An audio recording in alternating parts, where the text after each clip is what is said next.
My relationship with Clara had been complicated for a while, but it reached its breaking point over her mentorship of a scholarship student named Ethan. She had become increasingly insistent that I allow him to use my laboratory for an experiment he was conducting. She would bring it up repeatedly, suggesting that his research was critical for his impending graduation, and that my state-of-the-art facility was his only real option. "Leo, since when did you become so possessive over your work?" she'd ask, her tone a mixture of frustration and disappointment, hoping to guilt me into agreeing. This time, however, I refused to yield. It made no sense to me why a college undergraduate would require access to a lab equipped for groundbreaking pharmaceutical development just for a thesis project. I never imagined that my refusal would push her to be so reckless. I didn't expect that she would be audacious enough to take my keys from my jacket pocket while we were having dinner and then sneak Ethan into the facility behind my back. As was probably inevitable, something went terribly wrong. I returned late that evening to a scene of chaos, with emergency lights flashing against a plume of thick, black smoke. I found both of them standing just outside the perimeter, watching the flaming wreckage of what was once my life's work. The lab was a disaster, a blackened shell of its former self. "Leo, I didn't mean for this to happen," Clara stammered, her voice trembling. "I was right there with him. I thought nothing could go wrong." Ethan, standing beside her, quickly jumped in front of her as if to shield her. "Leo, you should blame me for this. Clara only did it to help my research," he declared, wiping tears from his face while trying to maintain a facade of strength. "I can't possibly pay you back for the damages now, but I promise I will make it up to you one day." I stared at the tear-streaked face of the young man Clara seemed to admire so much, and I couldn't help but feel a surge of contempt. There's an old saying about a man's tears being a woman's greatest weakness, and seeing him like this, I finally understood it. "Leo, just forget about it for now," Clara said, quickly moving to comfort Ethan. "Tell me what the damages are, and I'll wire the money to your account." As she prepared to lead him away from the scene, I reached out and firmly grabbed her arm, stopping her. "Leo, seriously? It's just a laboratory. I already said I'll pay you back. Do you really need the money that badly?" She smirked, her patience clearly wearing thin. "I think all those fumes have finally fried your brain. We're supposed to be getting engaged soon, yet you never spend any time with me. You only ever care about that lab. Have you given any thought to our future at all?" Her expression turned as cold as ice, and I felt a matching chill spread through me. The casual way she dismissed the destruction of years of work was staggering. "You're both intelligent enough to figure out how to sneak into a secure facility," I said, my voice dangerously calm.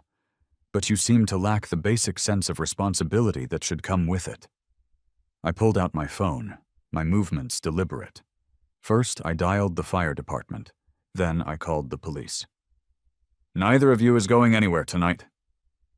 My love for Clara had been a central part of my life for years, but it had started to wither the moment Ethan entered the picture.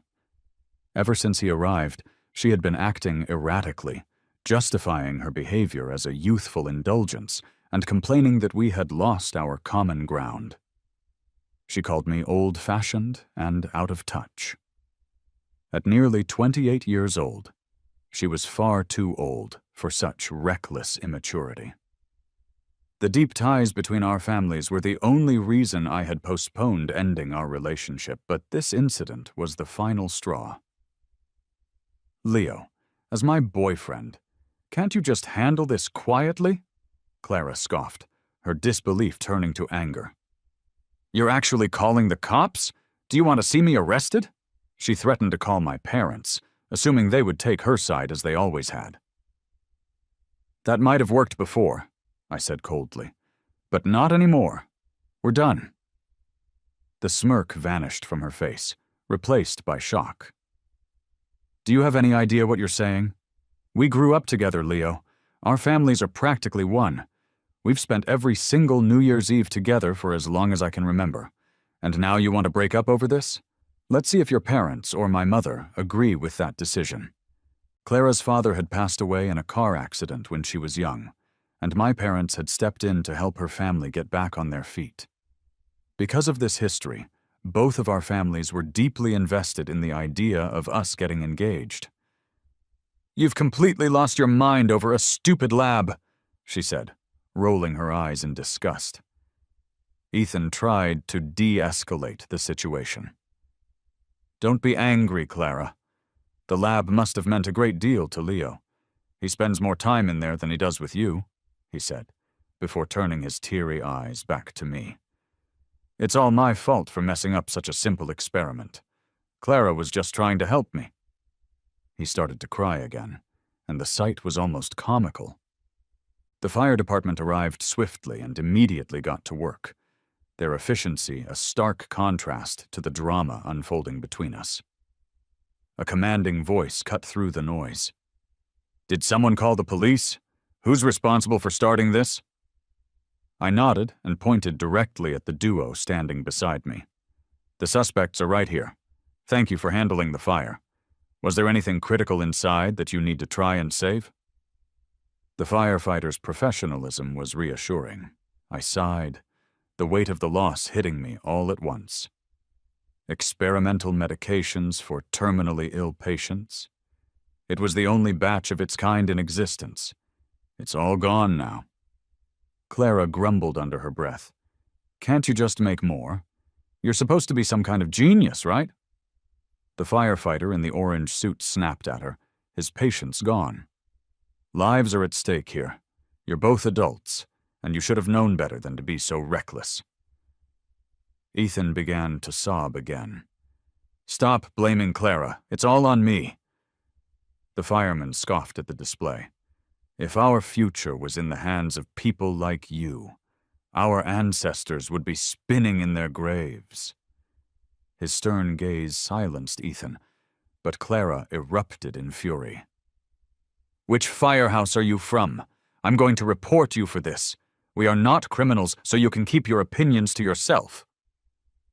Just then, the police arrived, and I waved them over. "These two right here," I said, my voice steady. "They stole my keys and blew up my private laboratory." The firefighter who had admonished them corroborated my story. "That's right, officer. It looks like this facility was full of experimental drugs and crucial research data. It's all been destroyed. The loss is immeasurable. These kinds of research achievements are priceless."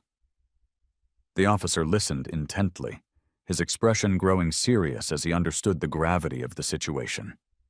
It seemed the first responders and police in this district had worked together many times before. Upon hearing the firefighter's assessment, the police immediately moved to detain both Clara and Ethan.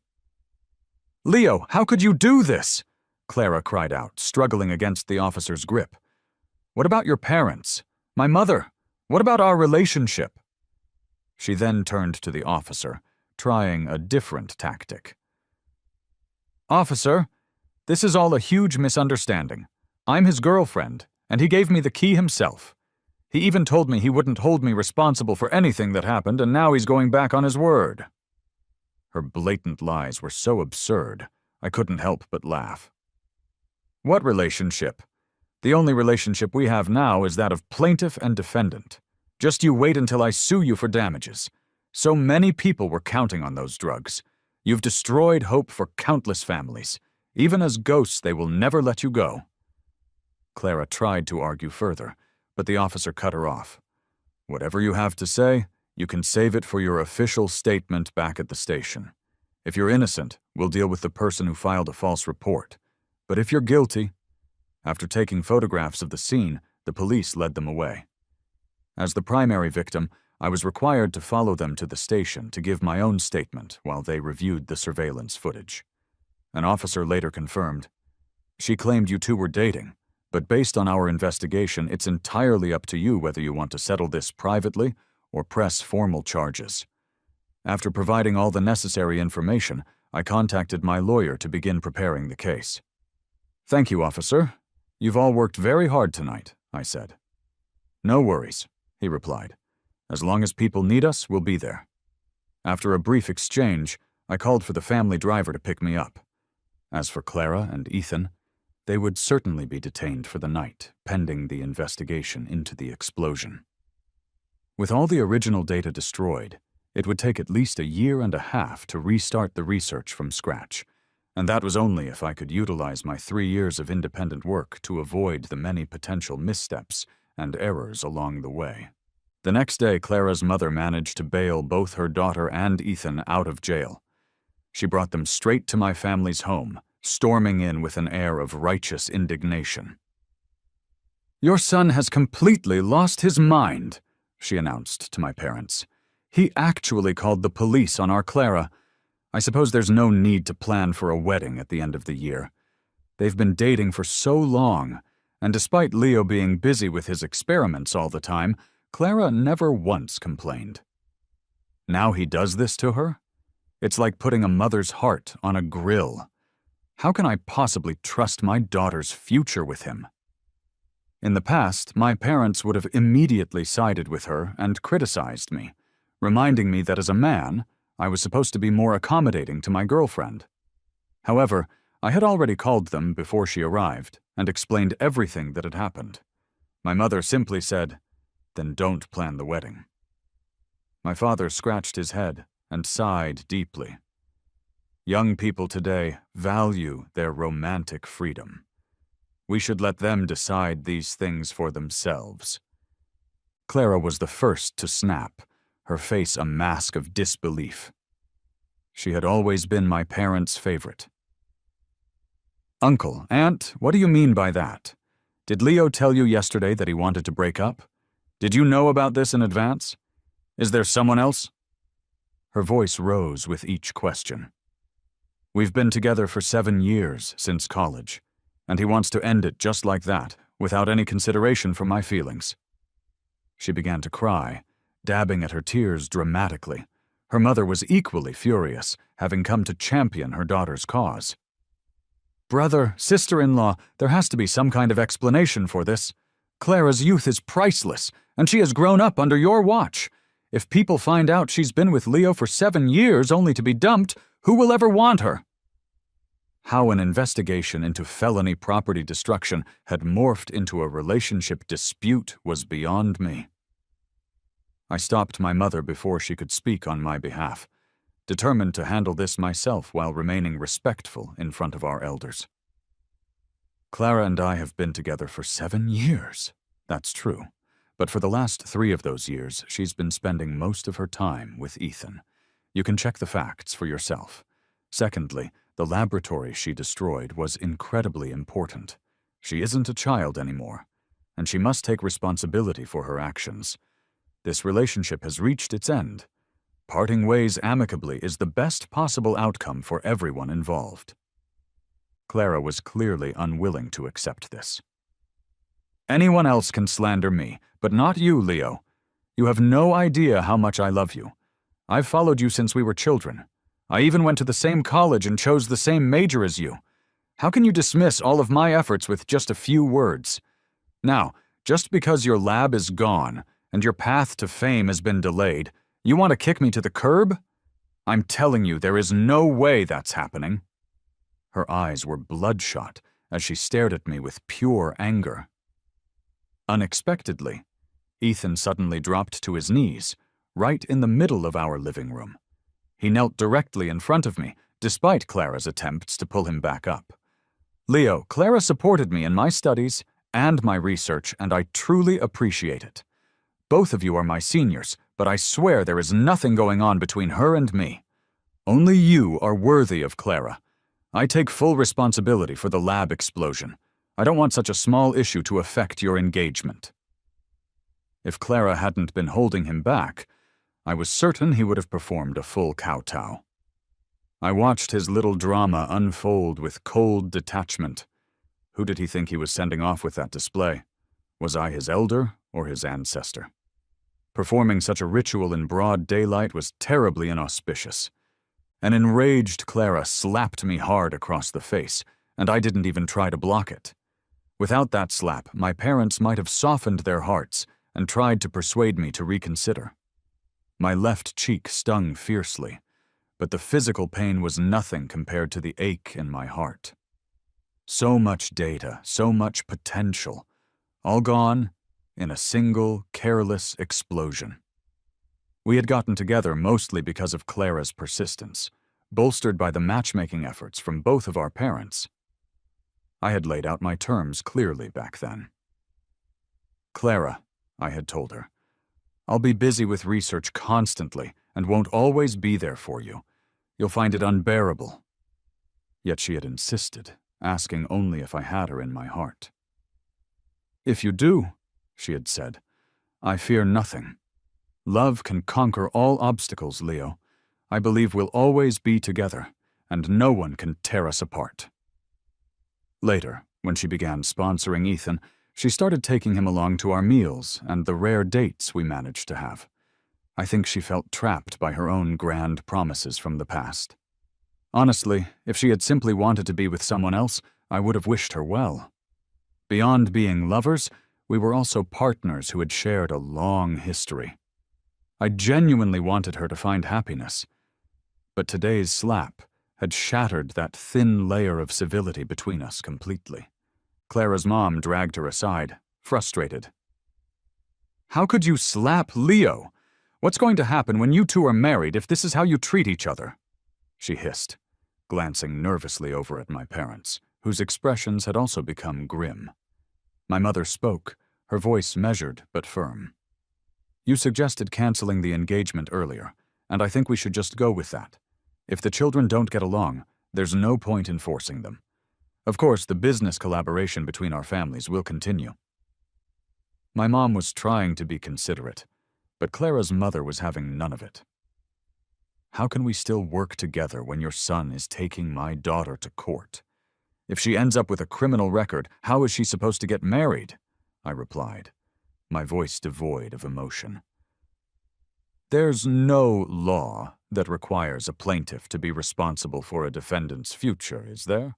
I warned her not to mess with the lab. She needs to own up to her actions." "But your lab injured my Clara," she countered. "Leo, I've watched you grow up, and this is not the right way to treat people." I suddenly felt like we were speaking different languages. Perhaps I had been so focused on my experiments all these years that I had neglected to truly see the people around me. It was now crystal clear that Clara and her mother were cut from the same cloth. If her mom had an ounce of consideration, she would have come to apologize, not demand an explanation. Without our family's help after her husband died, her relatives would have pushed them out of the city long ago. Clara had hurt herself while stealing my keys to trespass. She had to face the consequences of that.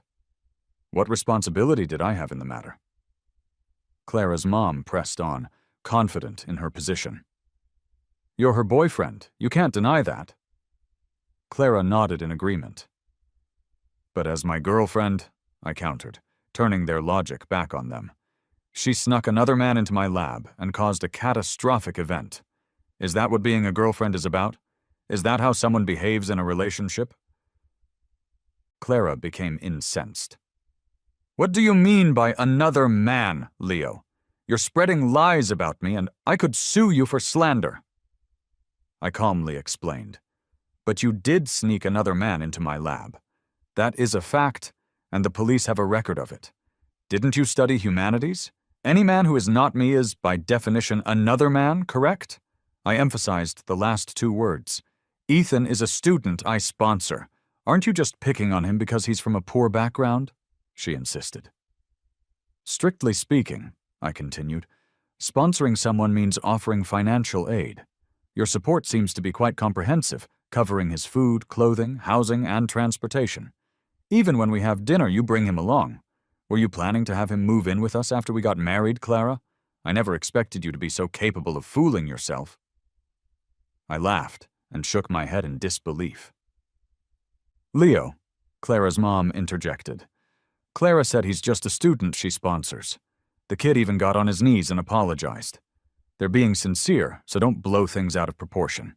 Let's just end this here." "As your elder, I'm making the decision," she said, waving her hand dismissively as if she were being magnanimous. Before she could finish, my father shook his head. They are both over 20 years old. Why should an elder be making decisions for them? This is not some petty dispute. Annoyed, she retorted, "So what do you want as compensation? Just name your price." I was direct. "Auntie, even handing over your entire company wouldn't be enough to cover the loss. The data from that experiment was crucial for saving many lives. Clara and Ethan blew up the lab, and restarting the experiment means some people won't get their medication in time and will likely die. She cannot shoulder that responsibility." "Peter, that's absurd," Amanda snapped. "They might not have been able to afford the medicine even if it was available. Their deaths have nothing to do with me." She received a sharp glare from her mom, telling her to shut up. "But you can't put all the blame on my daughter," her mom insisted. "Just tell me what she needs to pay for you to drop the charges." Ethan, who had been silent and downcast this whole time, suddenly looked up in horror. He tugged at Clara's sleeve, and she quickly caught on. "Mom, Ethan is a student I sponsor. I can't just abandon him." Her mom replied curtly, "Then you pay for him." Watching their internal conflict was almost enough to make me laugh. "We can settle this privately," I finally said, "but on one condition. From this moment on, our families have nothing to do with each other, and you will stop bothering me." Clara was reluctant, but with her mother pressuring her, she had no other choice but to agree. After they left, my parents were still visibly upset. "You insisted on helping them all those years ago," my dad said, his hands on his hips as he frowned at my mother. "And now our son has to pay the price for it. What do you have to say for yourself now?" My mom sniffed, feeling wronged. "I didn't know Clara would turn out like this. It's all my fault." I shook my head and reassured her. "Mom, it's fine. Your choice to help them back then showed your kindness, and I'm proud to have a mother like you. You've also supported my research from the very beginning. And Dad, don't be mad at Mom. Didn't you always teach me that those destined for great things must first endure hardship?" Given the situation, all we could do was try to make amends. Dwelling on anger and sadness wouldn't solve anything. "I'll start looking for a new, qualified lab immediately. It would be great if I could find some skilled researchers to join me as well. We can use the compensation money to hire them. If we can mass-produce this wonder drug, the impact would be unimaginable. It would change the world. So many sick people in our country who can't afford the exorbitant prices of foreign drugs wouldn't have to consider ending their own lives because of technological monopolies. I've bought some of those drugs before. They're just stopgaps that you have to take long-term just to keep holding on. Research aimed at saving lives has never been about making money. That was never our goal." I had my lawyer calculate a settlement amount and send it to Clara's mother. I never expected the chaos that would follow. The next thing I knew, my name was trending online. "Research genius Leo dumps 7-year girlfriend after she hinders his fame." The headlines were filled with accusations against me, claiming I broke up with her because she was holding me back, and that I was suing her just to stop her from harassing me. The same set of facts, twisted by a sensationalist media account, had become an entirely different story. My father immediately had his team investigate the source. They would protect my reputation no matter the cost. It was obviously Clara's mother's doing. She wanted to ruin my reputation simply because I broke up with her daughter. "Dad, get the lawyer to sue that media account and hold everyone involved responsible," I said. My dad nodded grimly. "Not only that, I think it's time we ended our business partnership with her company." My mom agreed strongly. "Exactly. After everything we've done for them, they backstab us. It's like that fable of the farmer and the snake. Years of friendship destroyed just like that." I sighed. "It's good to see their true colors now. Better late than never. After handing the legal matters over to them, I called my assistant, Sam, and we headed out to scout a new lab. Clara, somehow knowing my whereabouts, ambushed me there. "Leo, I had no idea my mom would do that. It wasn't my fault. I didn't want to break up, but you forced my hand. Can't you just let Ethan off the hook? I'll pay you back in installments. You're going to ruin his life. He's about to graduate, and a prison sentence will destroy his future. Did you know his family is incredibly poor? His father passed away a few years ago, and he only has his mother left. You'll be destroying an entire family," she pleaded earnestly, trying to hand me a cup of coffee. It suddenly occurred to me that Clara had been in the research field before she gave it up for a life of luxury, so it wasn't entirely surprising that she knew I was searching for a new facility. "How is it that you feel no guilt for indirectly ruining the lives of countless families, but you're so concerned about his?" I asked. "Ethan is doing research to benefit others later in life, isn't he?" she argued. "Leo, he has the same dreams you do. You shouldn't be so quick to write off your junior." She frowned and sighed. "You care so much about life, but you can destroy a family just like that? Without Ethan earning money, his mother will be left to die. You have a mother too, you know." Ignoring her twisted justifications for Ethan's actions, I was stunned by her logic. Staring at this woman, who stood almost 2 heads shorter than me, I remembered her ambition back in college. "Leo," she used to say, "I want to work with you, finish our research, and save so many lives." Looking back, the hardships I was enduring now seemed insignificant in the face of that dream. Life was supposed to be about finding meaning through experience. Whenever she had free time, she would sign up with me to volunteer and help others. At some point, I lost track of when she had changed. Perhaps she had just been following my lead all along and never realized it wasn't what she truly wanted. Now she was living the high life with Ethan by her side, and she was probably content. I shouldn't let myself get dragged down into their lifestyle. It felt cramped and suffocating. Besides, I had far more important things to do. I was about to speak, but Sam chuckled beside me. "Clara, with all that false reasoning, it's a shame you're not on a debate team. Let's stick to the facts. Ethan is a college student doing research for a thesis, right? That's not exactly saving humanity.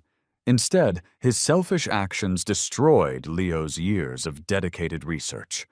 And you, as his girlfriend, sided with someone else.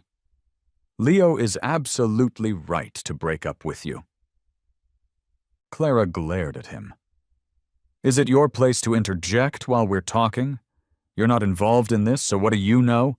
I gave my assistant a look, signaling him to avoid escalating the argument. "I'm the one involved," I said, my tone final. "And here's the deal. I will not withdraw the lawsuit. Ethan can share the blame with you. If he ends up in jail, that's his own undoing. Hurting others only ends up harming yourself. He wrecked my work, and I will not forgive him. Negotiating with you at all is only out of respect for our past friendship, but that does not mean I forgive you." With that, I grabbed Sam's arm, and we started to leave. Clara tried to stop us, but 2 grown men were not about to be held back by her. All I heard was her angry shouting behind us. "Leo, you've gone too far. My mom was right about you. Your reputation deserves to be ruined. I regret liking you all these years." If this was what being liked by her led to, then I'd rather we had never met. The lab hunt went smoothly, and my dad's legal team quickly cleared up the online rumors about me. Their response was swift and decisive. They announced the end of all partnerships with Clara's family's company that very day, making it clear that future deals were also off the table. Clara's mother dared to cause a scene at my family's company headquarters. I rushed over as soon as I heard. When I arrived, she was being blocked by security, but refused to leave, crying loudly for all to hear. "You're bullying us! How can a big company like yours pick on a widow and her child? Back when my husband passed away, you promised you would support us, but now your son, Your precious boy has dumped my daughter after 7 years of dating. Is there any justice left in this world?" She was screaming, causing quite a commotion and drawing a large crowd of our employees. Our company was known for its great benefits and was a highly sought-after place to work. So, naturally, it was staffed by reasonable people. One of them spoke up. "Ma'am, that's completely unreasonable. We all know what your daughter did, and you're the one spreading rumors online. That's just malicious." Another chimed in. "Right. If there's no justice, where should my family go for help? Trying to drag others down after years of our company sending a lot of business your way? You have some nerve to pull a stunt like this.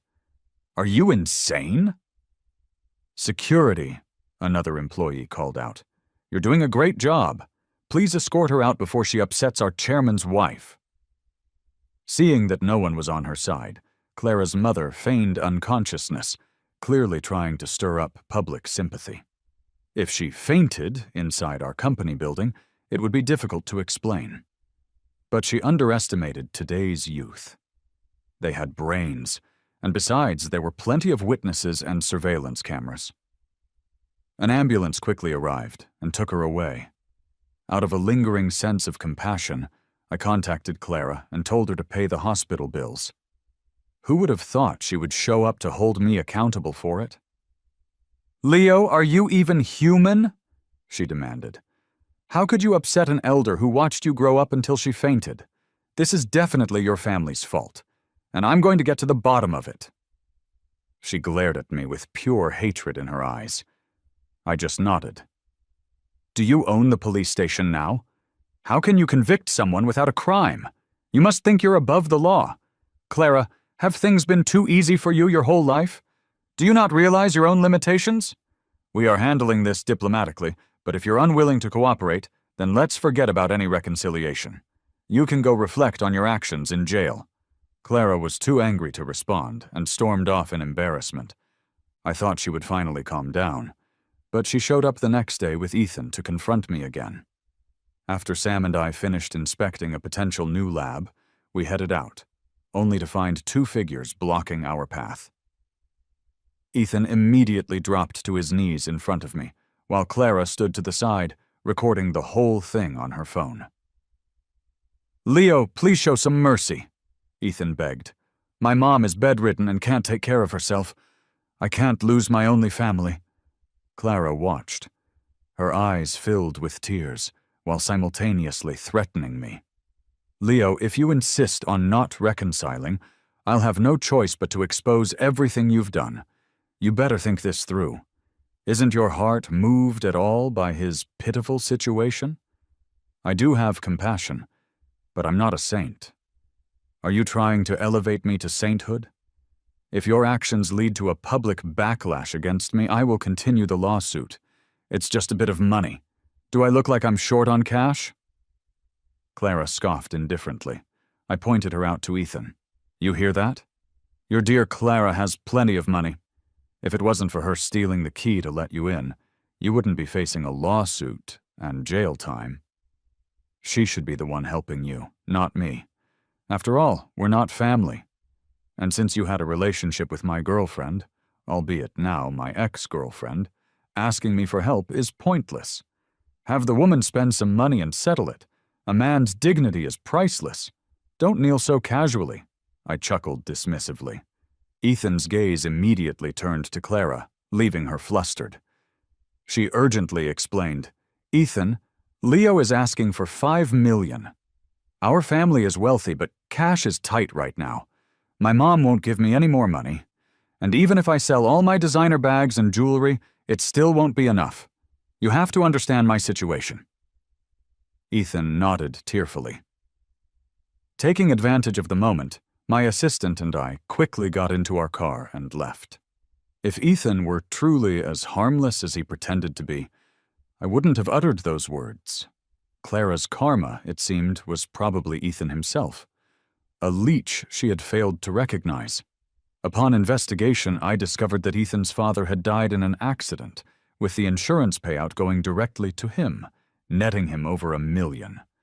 But when his mother was suddenly paralyzed, the money quickly disappeared into hospital bills. Desperate for a sponsor, he latched onto Clara.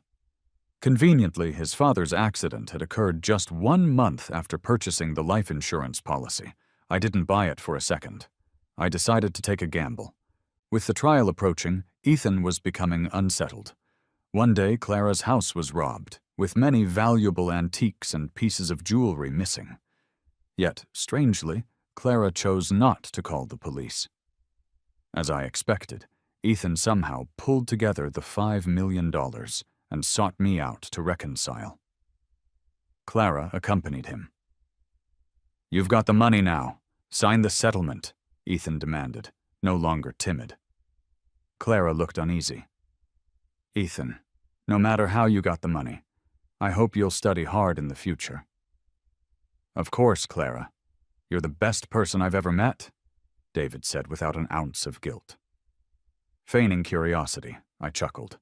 "Clara, did you ever catch the thief? That was a big deal, and you didn't even call the cops." Clara gave me a dark look. "They only wanted money, not our lives. It means they were desperate, and there's a reason for everything. You'd better just sign the settlement." I decided to delay, first asking for a glass of water, then for something to eat. Clara and her entourage thought I was just being difficult, but I was actually waiting for Clara's mother to arrive. She was in the hospital and was completely unaware of this major incident. How could her own daughter hide it from her? Soon enough, Clara's mother showed up with the police. "Here's the thief," she declared, pointing at Ethan. "Mom, what are you saying? This money was a loan to Ethan," Clara started to explain, but her words faded as her mother slapped her. "This was hard-earned money from your father and me, including the diamond ring from his proposal. Your father is gone, and this is how you repay the mother who raised you?" She burst into tears. Clara didn't seem to think it was a big deal. "Mom, isn't calling the cops a bit much? We can just get the things back, right? Besides, if you had just agreed to pay Ethan's compensation in the first place, he wouldn't have been pushed to steal." Ethan, who was being held by the police nearby, was now glaring at Clara with dark, piercing eyes, like a snake in the woods waiting to strike its prey. Clara didn't seem to realize the gravity of what she had just said and was being pulled away by her mother, but she refused to leave.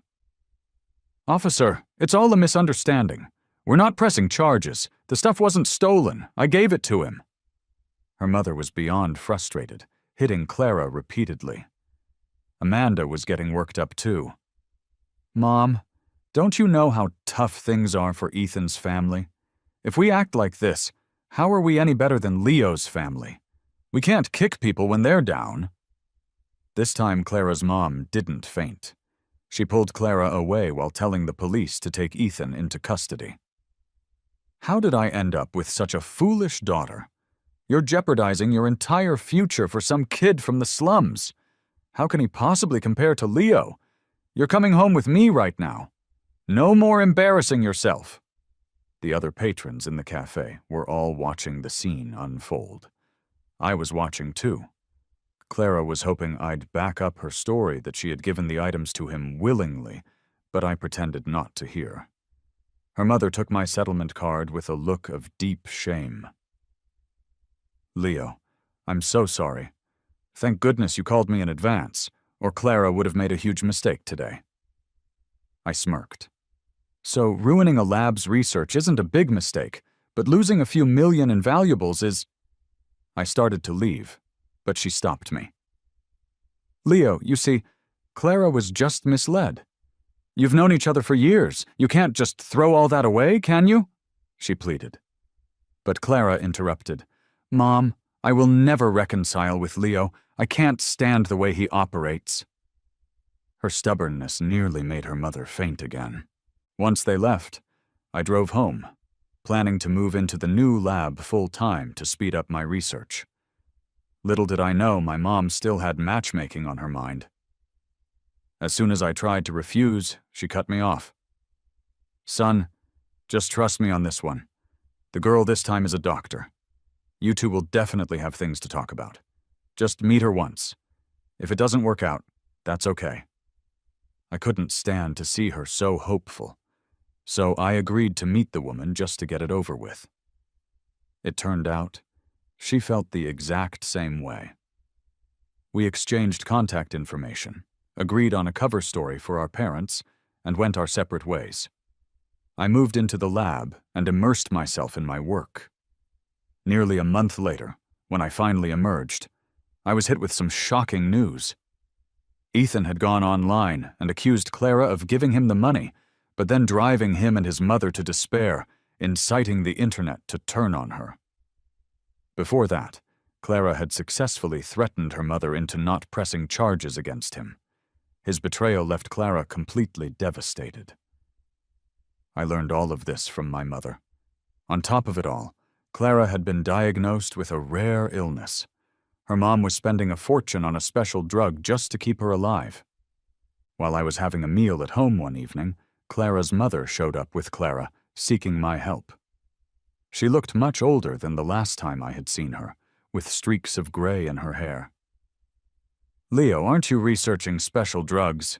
You have to save Clara. You two grew up together. Please don't let her die," she pleaded.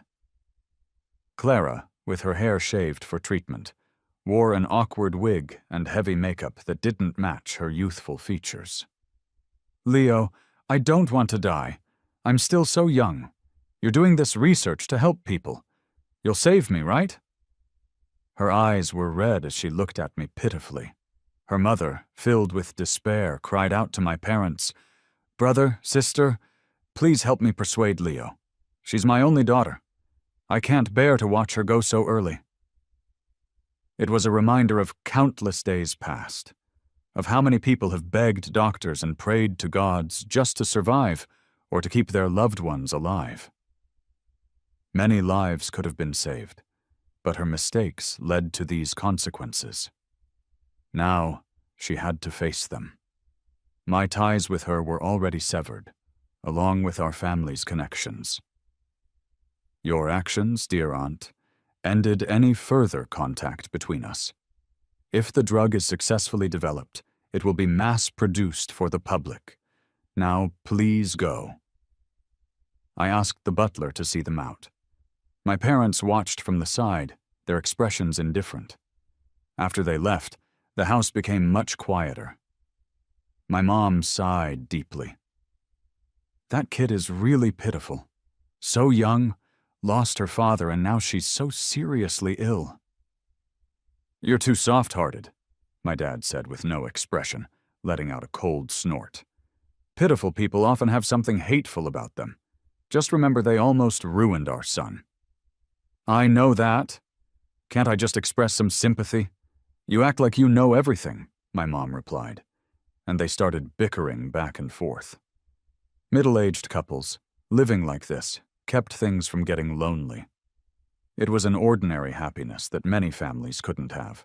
To appease both of our families, I started meeting up with the doctor from the arranged date, Maya, whenever I had free time. I didn't expect her to share the same niche hobby as me, playing a vintage strategy game. As we talked more, I realized we actually got along pretty well, so I decided to keep seeing her. As for Ethan, since I didn't reconcile, he was sentenced to prison. Even his appeal was pointless. The next time I saw him, he looked like a fugitive. He was wearing a black hoodie with a mask and a hat, even though it was winter. Only his eyes were visible.